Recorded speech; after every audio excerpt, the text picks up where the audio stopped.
Wilderness. For decades, the mere mention of the word has invited an entire spectrum of responses. Some support more wilderness. Others hate the very thought of closing off land.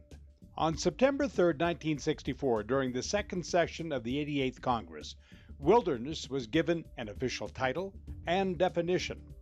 Written law states, a wilderness, in contrast with those areas where man and his own works dominate the landscape, is hereby recognized as an area where the earth and its community of life are untrammeled by man, where man himself is a visitor who does not remain.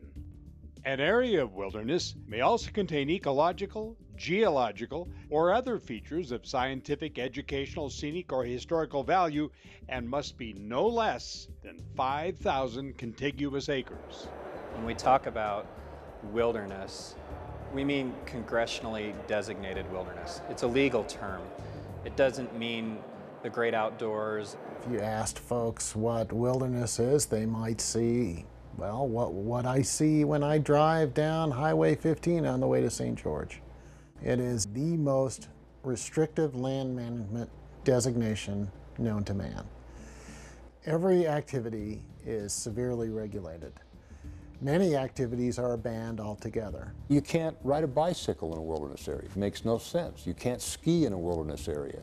It makes no sense. There's so many things that you can't do that we preclude ourselves from doing because of this purist feeling about wilderness. But it's basically the way the world would look if there were no people here. And it's the way we found it when people first started moving this way. And there's no oil wells, there's no roads, there's no lodges, there's no tracks that have been left by motorized vehicles, and it's just as nature left it. Wilderness is designated as a way to protect areas of beauty for future generations. The idea is that if left alone without man's intervention or any motorized travel, it will remain safe and neutral. Not everyone agrees with that conclusion.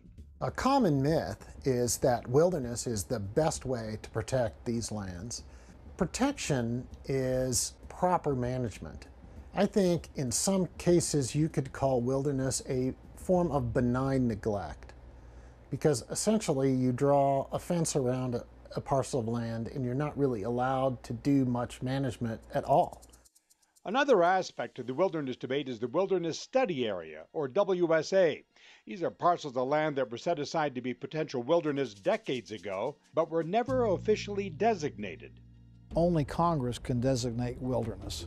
I think what is frustrating for many people is that with wilderness study areas, and people say, well, we think, we believe, well, let's pontificate on it, and that it stays in kind of this limbo stage for 20, 30 years with never a resolution.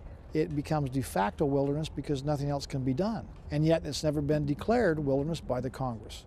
Another point of contention among anti- and pro-wilderness organizations are the economic impacts of wilderness on the communities closest to them. There are lost opportunities when you have wilderness, and probably we could generate more revenues from developing lands or other uses, recreation and tourism. It's wrong to say that there's no economic activity from wilderness, that there's no economic activity from national parks, because there are. They draw tourists, they draw film companies, they draw other things like that, and that development is sustainable. You cannot film in a wilderness area. You simply cannot do it. For recreationists, it's a different story when wilderness comes into play. Treasured trails are closed off, and areas that once were accessible to everyone by four-wheel drive or ATV are now open only to a few.